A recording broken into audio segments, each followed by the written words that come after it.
Hello student, आपके channel SS study point में आपका स्वागत है। आज हमारा टॉपिक है पहले लेसन ठोस अवस्था का एकक कोष्ठिका के प्रकार। पहले मैं आपको बता देती हूँ कि त्रिविम जालक क्या होता है और एकक कोष्ठिका क्या होती है। यदि हमारे पास अणु, परमाणु या आयन का एक त्रिविम समूह है तो उस त्रिविम समूह को हम क्रिस्टल जालक कहते हैं। ठीक है, उस क्रिस्टल जालक का वह एक हिस्सा जो बार बार रिपीट होकर क्रिस्टल जालक बनाता है, वह एक हिस्सा एकक कोष्ठिका कहलाता है। ठीक है, एकक कोष्ठिका को आप ऐसे भी समझ सकते हैं जैसे एक दीवार है। दीवार क्या है? एक क्रिस्टल जालक है। उसके अंदर जो एक ईंट होती है वो एक यूनिट सेल होती है। एकक कोष्ठिका को इंग्लिश में यूनिट सेल भी कहते हैं। वह एक ईंट जो होती है वो एक कोष्ठिका यूनिट सेल का काम करती है। वो यूनिट सेल यानी वह ईंट बार बार जुड़ जुड़ के एक दीवार का निर्माण करती है, यानी कि क्रिस्टल जालक का निर्माण करती है। ठीक है, अब आपको समझ में आ गया होगा। अब बात करते हैं एकक कोष्ठिका के प्रकारों की। एकक कोष्ठिका के जो प्रकार होते हैं वो अणुओं की स्थिति के आधार पर वो 4 प्रकार के होते हैं। आद्य एकक कोष्ठिका सिंपल क्यूबिक सेल SSC, दूसरा है अंतःकेंद्रीय एकक कोष्ठिका बॉडी सेंटर्ड सेल जिसको शॉर्ट फॉर्म में BCC कहते हैं। थर्ड है हमारा फलक केंद्रित एकक कोष्ठिका फेस सेंटर्ड यूनिट सेल जिसको हम FCC भी कहते हैं। फोर्थ है हमारा अंतःकेंद्रीय एकक कोष्ठिका end centred unit cell ECC भी कहते हैं इसको शॉर्ट फॉर्म में। ठीक है, अब बात करते हैं एकक कोष्ठिका के पैरामीटर के आधार पर। एकक कोष्ठिका के 7 रूप हमने देखे थे। ठीक है, यूनिट सेल के पैरामीटर क्या होते हैं? यूनिट सेल के 6 पैरामीटर होते हैं, अल्फा, बीटा, गामा तथा ABC। ये 6 पैरामीटर होते हैं। इन 6 पैरामीटर्स के आधार पर जो एकक कोष्ठिका होती है वो के 7 रूप होते हैं। ठीक है, जिन्हें हम 7 रूपों को क्रिस्टल तंत्र के नाम से भी जानते हैं। ठीक है, अब बात करते हैं एकक कोष्ठिका के प्रकारों की। एकक कोष्ठिका के प्रकार जो हमने डिवाइड किए हैं एकक कोष्ठिका को, वो अणुओं की स्थिति के आधार पर किया है, यानी कि उनमें जो कण हैं उनकी कणों की स्थिति के आधार पर किया है। सबसे पहले आता है आद्य एकक कोष्ठिका जिसको इंग्लिश में कहते हैं सिंपल क्यूबिक सेल और शॉर्ट में कहते हैं SCC। ये एक बॉक्स है, आप देख रहे हो, ये एक घनीय बॉक्स है। इसको हम इस तरह से बनाते हैं। ठीक है, इसको हम इस तरह से बना सकते हैं। ठीक है, आप क्या देख रहे हो? सबसे पहले आप ये समझ लीजिए कि ये जो बॉक्स होता है इस तरह का, इसका ये वाला हिस्सा ऊपर नीचे का, दाएं बाएं का हिस्सा साइड का, और ये आगे का हिस्सा और इसके पीछे का ये वाला हिस्सा, ये फलक कहलाते हैं। क्या कहलाते हैं? फलक। इन्हें हम फलक कहते हैं। ठीक है, ऊपर कोई बॉक्स ले लिया आपने, घनिया बॉक्स ले लिया।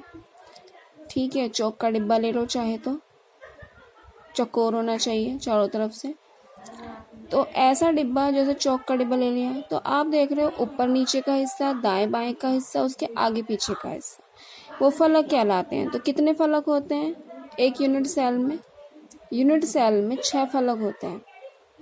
ठीक है, एक सेल में जैसे ईंट ही होती है, ईंट ही ले लो आप, ईंट का ऊपर नीचे दाएं बाएं आगे पीछे का हिस्सा फलक कहलाता है। और वो फलक क्या है? 6 फलक हो गए।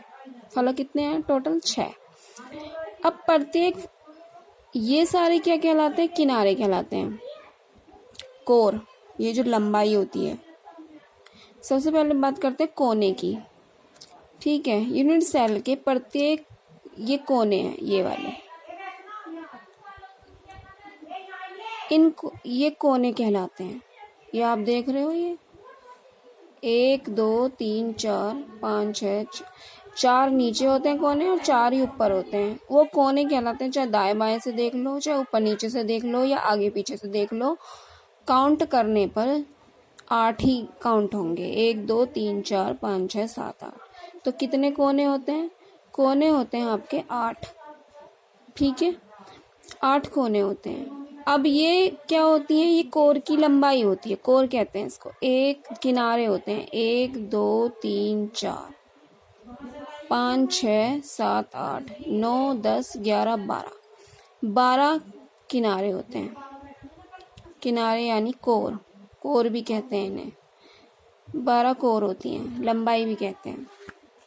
इतनी बात समझ में आ गई। इसके लिए आप एक चौक का डिब्बा इस्तेमाल कर, ये एग्जाम्पल के तौर पे आप एक चौक का डिब्बा देख सकते हैं। ठीक है, अब देखिए, अब हम टाइप की बात करते हैं यूनिट सेल के प्रकार की। चौक का डिब्बा ले लो, ईंट ले लो, कुछ भी ले लो, एक चौकोर बॉक्स ले लो जिसमें ऊपर नीचे दाएं बाएं आगे पीछे 6 फलक होते हैं, 8 कोने होते हैं और 12 किनारे कोर होती हैं, लंबाइयाँ होती हैं। ठीक है, अब बात करते हैं आधे एकक कोष्ठिका सिंपल क्यूबिक सेल एसएससी की। ये देख रहे हो आप, एक घनीय क्यूबिक सेल है ये। इस सेल में प्रत्येक कोने पर एक एक कण उपस्थित है। ठीक है, प्रत्येक कोने पर कण उपस्थित हैं। तो इस प्रकार की सेल, यूनिट सेल, जिसमें अवयवी कण जो होते हैं वो एक जालक बिंदु के यानी एक कोष्ठिका के केवल कोनों पर उपस्थित हैं। इस सेल में आप देख रहे हो कि जो भी कण हैं वो कोनों पर उपस्थित हैं। कोनों पर उपस्थित होने की वजह से ही इस सेल को यानी एकक कोष्ठिका को हम आद्य एकक कोष्ठिका कहते हैं।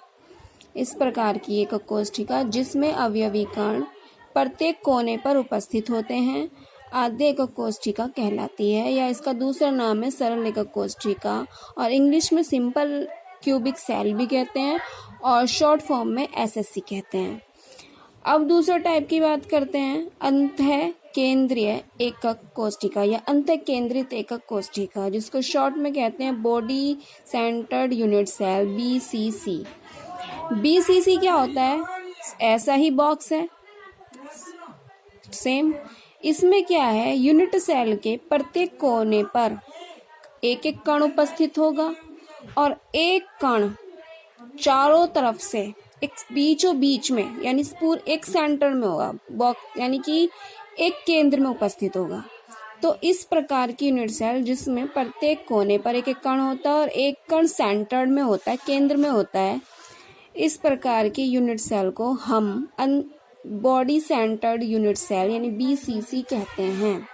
इसकी डेफिनेशन है, यदि अवयवी कण जालक बिंदु एकक कोष्ठिका के कोनों के अतिरिक्त एकक कोष्ठिका के केंद्र पर भी उपस्थित हो, यानी कि प्रत्येक कोने पर उपस्थित हो और एक केंद्र पर उपस्थित हो, तो वह अंतः केंद्रीय एकक कोष्ठिका कहलाती है। अब तीसरा टाइप की बात करते हैं, फलक केंद्रीय एकक कोष्ठिका, face centred unit cell FCC, इसको शॉर्ट में एफसीसी कहते हैं।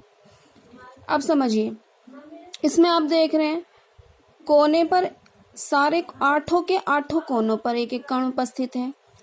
दूसरा फलक पर, अभी मैंने आपको समझाया था यहाँ पर कि 6 फलक होते हैं, तो 6 फलक में 6 के 6 फलकों पर क्या होता है? एक एक केंद्र उपस्थित है, एक एक कण उपस्थित होता है। प्रत्येक फलक पर एक एक कण उपस्थित होता नहीं है। इस ऐसी यूनिट सेल जिसके प्रत्येक कोने पर एक एक कण उपस्थित हो और प्रत्येक फलक पर एक एक कण उपस्थित हो, यानी कि एक यहाँ पर होगा ऊपर वाले फलक पर, एक नीचे वाले फलक पर होगा केंद्र में स्थित, दाएं बाएं वाले फलक पर होगा एक एक स्थित बीच में, और आगे पीछे, यानी कि मान लो ये वाला हिस्सा इसका आगे का हो गया, आगे का भाग है ये पूरा, ये देख रहे हो आप।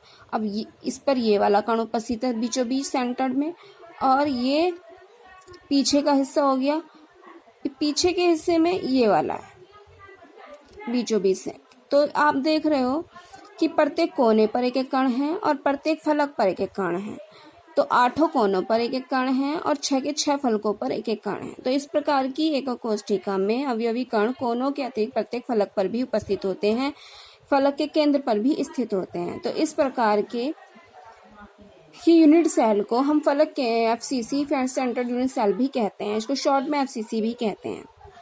अब 4 टाइप है अंत्य केंद्र एकक कोष्ठिका, एंड इसको इंग्लिश में कहते हैं end centred unit cell, short में कहते हैं ईसीसी। देखिए बहुत सिंपल है, इसको भी समझिए।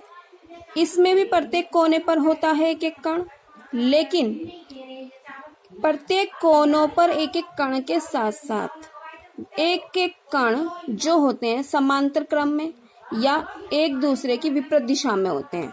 या तो ऐसे होंगे यानी ऊपर नीचे होगा एक एक कण उपस्थित, या दाएं बाएं होगा एक एक कण उपस्थित, या आगे पीछे यानी आगे वाला हिस्सा और पीछे वाले फलक पर होगा एक एक। तो देखो डेफिनेशन देखो, इस प्रकार की एकक कोष्ठिका में अवयवी कण कोनों के अतिरिक्त किन्हीं दो विपरीत फलक के केंद्र पर भी उपस्थित होते हैं, यानी एक दूसरे के अपोजिट डायरेक्शन में, यानी कि ये इसके आमने सामने भी एक आमने सामने वाले फलक पर भी, यानी कि विपरीत फलक पर भी, एक फलक के केंद्र पर भी, विपरीत फलक के केंद्र पर भी एक एक कण उपस्थित होगा। यानी कि 8 के कोनों पर एक एक ऐसी यूनिट सेल जिसके प्रत्येक 8 कोनों पर एक एक कण उपस्थित हो, और साथ के साथ विपरीत फलक के केंद्र पर भी एक एक कण उपस्थित हो, या तो ऊपर नीचे या दाएं बाएं या आगे पीछे। ठीक है, या तो ये अगर इस तरह की संरचना बन रही है तो भी ईसीसी टाइप है, अगर इस तरह की संरचना है तो भी ईसीसी टाइप है, अगर इस तरह की संरचना है तो भी ईसीसी टाइप है यूनिट सेल की। ठीक है, तो आपने देखा यूनिट सेल के 4 टाइप्स होते हैं, एससीसी, बीसीसी, एफसीसी और ईसीसी। एससीसी में क्या होता है, यूनिट सेल के प्रत्येक कोने पर एक एक कण होता है। बीसीसी में प्रत्येक कोने पर एक एक कण होता है और एक कण सेंटर्ड में होता है। एफसीसी में प्रत्येक कोने पर एक एक कण होता है और 6 के 6 फलकों पर प्रत्येक फलक पर एक एक कण होता है। ईसीसी में प्रत्येक कोनों पर एक एक कण होता है और साथ के साथ विपरीत फलक पर भी एक एक कण होता है।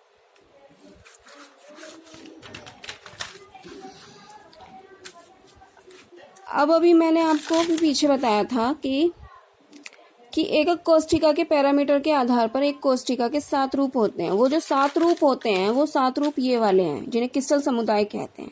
इन 7 रूपों को आप लर्न करिए। घनीय, द्विसमलंबाक्ष, तीसरा है एकंताक्ष, षटकोणीय, एकंताक्ष, त्रिसमताक्ष और त्रिंताक्ष।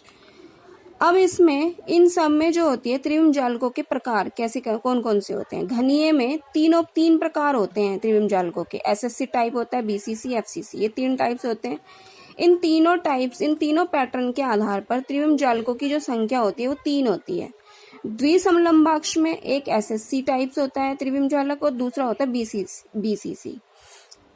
एसएससी और बीसीसी का मतलब इसमें भी एसएससी आ रहा है, इसमें भी एसएससी आ रहा है, इसमें बीसीसी, इसमें बीसीसी, ये सब में आ रहा है, देख रहे हो आप। तो इसका मतलब ये नहीं है कि संरचना सेम होगी, संरचना तो डिफरेंट ही होगी। एसएससी और बीसीसी का मतलब है पैटर्न चेंज होना। पैटर्न का मतलब है पैटर्न सेम होगा लेकिन स्ट्रक्चर्स के आधार पर बनेंगे। पैटर्न का मतलब है कि कणों की संख्या। एसएससी में कोनों पर होते हैं कण, बीसीसी में एक सेंटर में होता है, तो इस तरह से होगा, लेकिन जो उनकी आकृतियां होंगी वो डिफरेंट होंगी। अब देखो, द्विसमलंबाक्ष में एसएससी और बीसीसी पैटर्न होता है तो इसलिए त्रिविम जालकों की संख्या 2 होती है। एकंताक्ष में एससीसी, बीसीसी, एफसीसी, ईसीसी 4 प्रकार के पैटर्न होते हैं, इसलिए त्रिविम जालकों की संख्या 4 होती है। षटकोणीय में त्रिविम जालक का जो प्रकार होता है यानी जो पैटर्न होता है वो एससीसी प्रकार का होता है, इसलिए त्रिविम जालकों की संख्या 1 होती है। एकंताक्ष में एससीसी, ईसीसी प्रकार का पैटर्न होता है, इसलिए त्रिविम जालकों की संख्या 2 होती है। त्रिसमताक्ष में त्रिविम जालकों का जो पैटर्न होता है वो एसएससी होता है, इसलिए त्रिविम जालकों की संख्या 1 होती है। त्रिंताक्ष में एससीसी होता है, पैटर्न का होता है, इसलिए त्रिविम जालकों की संख्या 1 होती है। अब इन सबको काउंट करें, त्रिविम जालकों की संख्या को 3, 2, 5, 4, 9, 10, 2, 12, 13, 14। तो आप टोटल संख्या कितनी देख रहे हो, 14 देख रहे हो। इस टोटल संख्या 14 को ही हम ब्रेवे जालक कहते हैं। अगर त्रिविम जालकों की संख्या 14 आ रही है तो उस 14 होने पर उसको ब्रेवे जालक का नाम दिया गया है। अब ब्रेवे जालक की डेफिनेशन देखिए। फ्रांस के गणितज्ञ थे ब्रेवे ने 1848 में यानी 1848 में बताया कि 7 क्रिस्टल समुदायों को, इन 7 क्रिस्टल समुदायों को उनकी एकक कोष्ठिका यानी यूनिट सेल्स हैं सारी, एकक कोष्ठिकाएं सारी, एकक कोष्ठिका में कणों की व्यवस्था, उनकी कणों की व्यवस्था यानी उनका कणों का जो पैटर्न कैसा है, कणों की व्यवस्था के आधार पर 14 विभिन्न प्रकार के त्रिविम जालकों में बांटा जा सकता है। ठीक है, इन्हें ब्रेवे जालक कहते हैं। उम्मीद करती हूँ आज की वीडियो आपको पसंद आई होगी, समझ में भी आ गए होंगे यूनिट सेल क्या होती है, क्रिस्टल जालक क्या होता है। एक बार और फिर बता दे रही हूँ, अणु परमाणु या आयनों का वह त्रिविम समूह क्या कहलाता है, क्रिस्टल जालक कहलाता है। और क्रिस्टल जालक का वह एक हिस्सा जो रिपीट होकर बार बार रिपीट होकर एक क्रिस्टल जालक का निर्माण करता है, वह एक हिस्सा आपका यूनिट सेल यानी एकक कोष्ठिका कहलाता है। अब एकक कोष्ठिकाएं आपकी 4 टाइप्स की होती हैं। अणुओं के आधार पर इन्हें 4 टाइप्स में डिवाइड किया गया है। कौन कौन सी होती हैं आपकी, SCC, इसे ठीक कर लीजिए आप, SCC होगा ये, SCC, BCC, SCC यानी आद्य एकक कोष्ठिका सिंपल क्यूबिक सेल। दूसरा हो गया body centred cubic cell BCC unit cell. तीसरा हो गया face centred unit cell FCC। और फोर्थ हो गया आपका ECC end centred unit cell. तो ये 4 प्रकार की आपकी यूनिट सेल्स होती हैं। अब एक यूनिट सेल को आप एक ईंट के रूप में भी देख सकते हैं। एक दीवार जो होती है वो आपकी क्रिस्टल जालक कहलाती है, और वो क्रिस्टल जालक की जो एक ईंट होती है वो आपकी यूनिट सेल कहलाती है। उम्मीद करती हूँ आपको ये वीडियो पसंद आई होगी। मेरी वीडियो को लाइक कर दीजिए, शेयर कर दीजिए और चैनल को सब्सक्राइब करके बेल आइकॉन का बटन प्रेस कर दीजिए, जिससे जो भी मैं वीडियो डालूंगी, जो भी वीडियो मैं अपलोड करूंगी, उसका नोटिफिकेशन आपको मिल जाएगा। Thank you.